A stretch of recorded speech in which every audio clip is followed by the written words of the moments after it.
their mission is that their mission is honest. Every Jeep at some point has some off-road capability. It's just nice to see something unique in this space and something that's honest in the space. So, hey guys, it's Dave from POV Drives.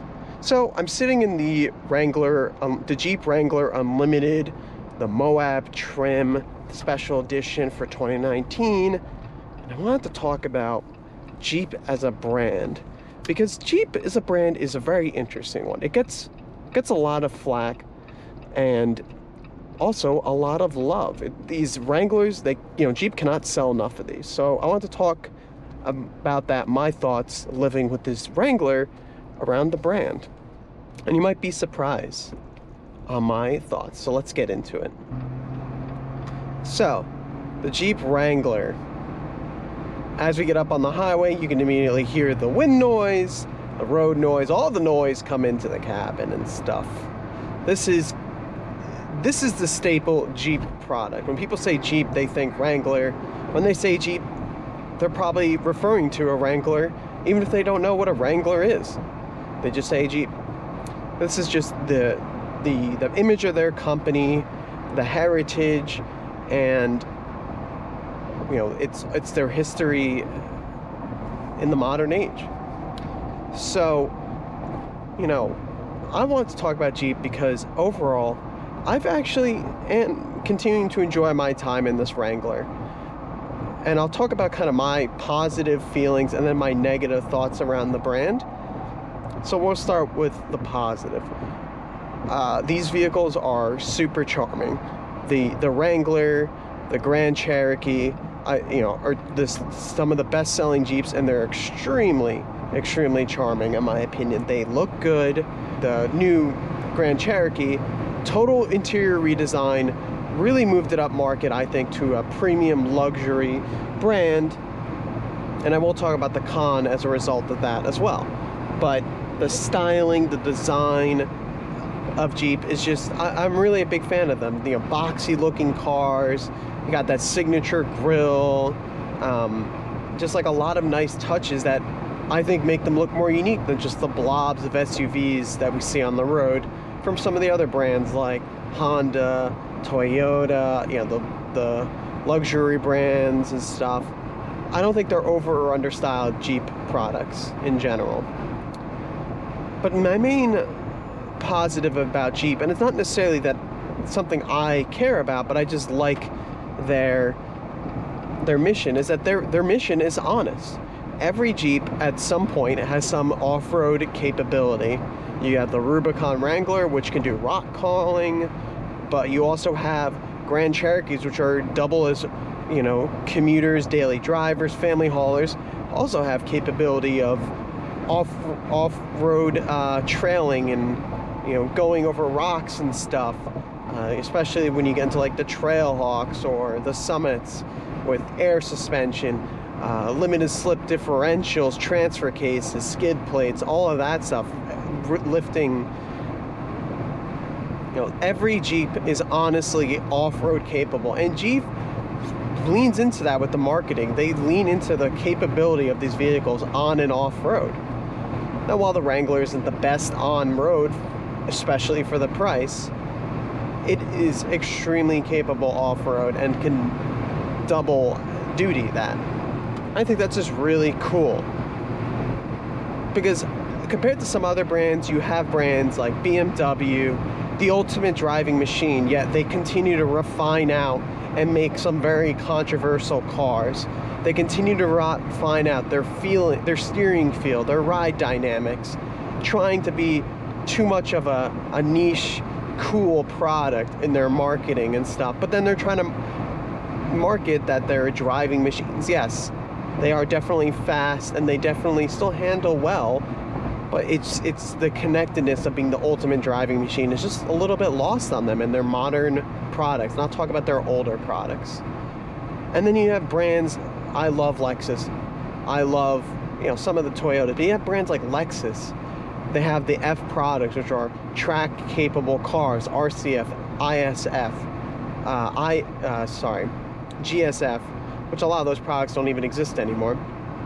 they're taking the F Sport brand, and while they're making F Sport performance, like the IS500, which is a very capable car, they're kind of going the same route as M, and they're diluting their brand of performance by putting it on an RX or a TX. Those are very capable cars, but that's not their mission. The RX is not, the RX 500h being, you know, a fast car is not its mission, especially because it doesn't handle very well. So, you know, just adding extra, you know, non-genuine roots to these cars and then trying to market it as something that it's not. You know, cars, like I've said in the 3-row SUV video, cars have to do everything. And there's nothing wrong with that, but I'm just pointing out that, you know, at least Jeep isn't saying that the Wrangler is meant to be a track capable, or, you know, sporty driving car and also go off-road and also, you know, be your daily driver. They know that all of their Wranglers, from the humble 4-cylinder, the plug-in hybrid, all the way up to the 392 Rubicon, all their Wranglers are off-road, and that's what they advertise them for. And I think that's something really nice to be said about Jeep. So, you know, I definitely appreciate their brand mission. I really do appreciate their styling and just like the ruggedness of their cars.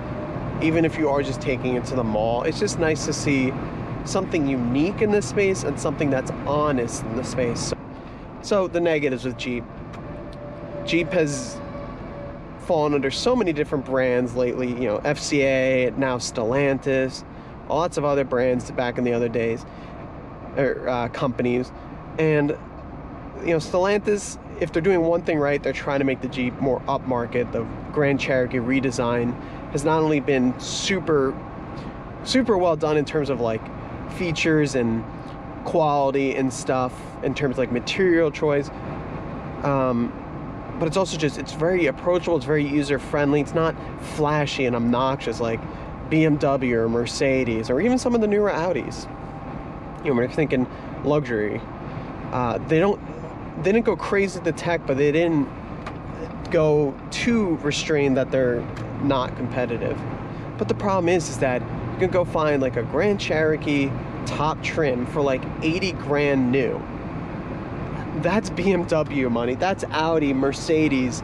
I would argue that it was Acura MDX money and Type S money, and you're getting a way better car, in my opinion. So I think the problem with Jeep right now is that their products are overpriced. But on the flip side, you can go get one used. You know, you can find like one that's like 30-40% off with low mileage and maybe even CPO'd, and you got a very capable and very premium luxury car for a good price. And yeah, maybe the resale in a couple of years will be tanked, but it doesn't mean they're not putting in all the features and qualities that you want in like your SUVs and stuff. And then the other problem with Jeep is the well-known problem, is that just, you know, they have a lot of issues. While this car does have 80,000 miles, it does have an error with the stop-start system that needs to be serviced. But, you know, overall with Jeep, there are a lot of issues. There's quality concerns, there's electrical issues, the powertrains are hit or miss. The 4xe system definitely has a lot of issues from what I've read in forums. But people are still clamoring to buy these things, and I think that's part of the Jeep experience. Just empty every pocket, Jeep. I mean, people are willing to pay the premium to drive a car like this, and there's nothing wrong with that. It's just like anyone else buying a sports car or electric car, especially, you know, with electric cars or sports cars or sports sedans that are like, you know, people are paying over MSRP for like Acura Integra Type S's, Civic Type R's, Cadillac Blackwings, BMW M products. The people want that stuff. The electric vehicle craze. I mean, people were getting first generation products, Cybertrucks, Rivians, Lucids, that were not fully fleshed out and baked, and they're having problems with it, but they were so excited to get them. I think it's just, you know, as a consumer, people consume. They do what they want to do. They drive what they want to drive. They spend their money on what they want to spend. I think it's just a tough sell sometimes with Jeeps, especially the Wranglers, that have gotten so pricey, and they, you know, they're not well-rounded enough to maybe justify that price tag. But it's not necessarily a head purchase, it's a heart purchase for people. So with that being said, Thank you everyone for watching. Hope you enjoyed. Please give it a like, subscribe. Let me know your thoughts around Jeep and the brand, if you're an owner, if you're an interested owner, or if you wouldn't touch it with a 10-foot pole. And I will see you guys on the next one. Take care.